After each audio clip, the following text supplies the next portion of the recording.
बिस्मिल्लाहिर्रहमानिर्रहीम। अस्सलाम वालेकुम नाज़रीन। तब्दीली सरकार और बुलंदोबांग दावे। कराची का हल्का है NA 252 जिसके MNA हैं आफ्ताब जहांगीर। जब से कामयाब हुए हैं इलाके के अवाम उनके दीदार को भी तरस चुके हैं। बिजली ना होने से स्ट्रीट क्राइम में भी इजाफा होता जा रहा है। इस वक्त हमारे नुमाइंदे नवीद अब्बास वहाँ पर मौजूद हैं, उनसे तफसीलात देते हैं। जी नवीद, आगाह कीजिएगा, क्या तफसीलात है आपके पास? खान साहब ये बताएं कि क्या परेशानी है आपको बिजली के हवाले से। तो मैं समझ गया कि आपका बिजली का एक मैटर है, तो आप बताएं कितने टाइम से आप परेशान हैं और आपने कौन कौन से दरवाजे खटकाया जो अब आपको उसका रिज़ल्ट मिला या नहीं मिला, बताएं। 2 महीना हो गया हम लोग का बिजली नहीं है और इधर जो लोग आगे पीछे जाते हैं मगर वो कोई यहाँ के मुताल्लिका जो मतलब MP होंगे, MNA होंगे, काउंसलर्स होंगे, चेयरमैन होंगे और यहाँ पे बहुत सारी होंगी, यूनियन यहाँ की होगी, तो आपने उनको बताया इस हवाले से, तो वो क्या कहते हैं आपको? ये इधर एक बिलाल साहब आया था, इसने बोला था 4 बंदे मेरे को चाहिए, तो 4 बंदे दे दिया हमने ने। वो जो वस में जो कुछ था हमने ने वो भी जमा कर दिया। अभी वो जमा 4 बंदे जो आगे हो गए वो आगे बात कर, वो बात करते हैं। आजे बाबा आप आगे हैं ना। बाबा जी आप बताएं कि ये हल्का किसका है, कौन यहाँ से विनर है? ये आफ्ताब जहांगीर का हल्का है। आफ्ताब जहांगीर साहब हैं, और ठीक है आफ्ताब जहांगीर साहब हैं, तो आफ्ताब जहांगीर से आपकी मुलाकात हुई कभी आज? ये इलेक्शन से पहले और उनके बाद फिर हम लोगों ने देखा ही नहीं है उनको। इलेक्शन से पहले आपकी मुलाकात हुई, उसके बाद वो मंजर से, स्क्रीन से ही गायब है। जी जी बिल्कुल। जी ये बिल्कुल इस तरह से उनको नहीं करना चाहिए। और सारे ही आप लोग तकरीबन मैं समझता हूँ बिजली के सताए हुए लोग हैं, बिजली से परेशान हैं, छोटे छोटे बच्चे भी इस वक्त बाहर निकले हुए हैं। इस टाइम जो है ना बिजली का बहुत मतलब काम ख़राब किया हुआ है। अगर हम लोग बाहर बैठ जाए तो ऐसा लगता है जैसा कोई चोर है। अगर अंदर बैठ जाए तो वहाँ पर गर्मी है और मच्छर है और हम लोगों को बड़ी परेशानी है। ये 2 महीने हो गया, ये सारी को पता है कि कबाइल चौक का बिजली नहीं है।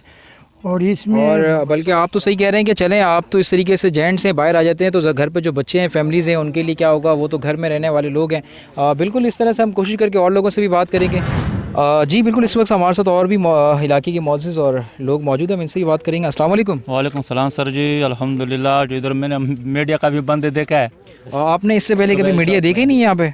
देखा है लेकिन अभी अरसा हो गया, कुछ मीडिया का बंदे मैंने नहीं देखा है। चलें बेहतर हुआ। बाकी आप ये बताएं कि आपके साथ प्रॉब्लम यहाँ पे क्या है और कौन आपकी प्रॉब्लम सॉल्व कर सकता है? अभी कोई चीज़ भी नहीं है। कबाइल चौक में हम लोग इधर फंस गया भाई, गलती से हम लोग ने जगह लिया हुआ, फंस गया, खुदा की कसम फंस गया। कितने टाइम से आप यहाँ फंसे हुए हैं? हम लोग कम से कम हमारा तो 1.5 साल हो गया भाई। जगह लिया हुआ है भाई, अभी कोई नहीं ले रहा है। इधर आ जाता अंधेरा अंधेरा है। इधर ये जो इलाका है आफ्ताब जहांगीर के साथ पड़ता है। आफ्ताब जहांगीर यहाँ के MNA आफ्ताब जहांगीर है, तो हाँ, आपने आफ्ताब जहांगीर तक अप्रोच की, उनको ये इश्यूज़ बताया आपने? जी उसके अब पहले हम लोगों ने 40-50 हज़ार का खाना भी बनाया था, उसने वादे किया था, तो हम लोग गैस भी लगाएगा। अगर हम जीत गया, इलेक्शन से पहले की बात है? इलेक्शन के पहले की बात है। अगर हम जीत गया या नहीं जीता है तो आपको गैस लगा के देगा। तो आप यहाँ पे गैस भी नहीं है? वो गैस था तो वो तो हम लोग लकड़ी चलाते हैं भाई। ये बिल्कुल आपने देखा कि यहाँ पे लोगों का पुरसाने हाल मजाकतन बात नहीं है बिल्कुल, क्योंकि परेशानी का शिकार हैं लोग और बहुत ज़्यादा परेशानी का शिकार है। इनका कहना ये कि कंसर्न जो यहाँ के MNA हैं, MPs हैं, जो भी वो जिस तरीके से वो इनके साथ पहले आते, आप ये चाहते हैं कि पहले आपसे आते थे, मिलते थे, जुलते थे, आप वैसे चाहते हैं वो आएँ, मिलें और अपने जो वादे उन्होंने किए थे वो उससे वफ़ा करें।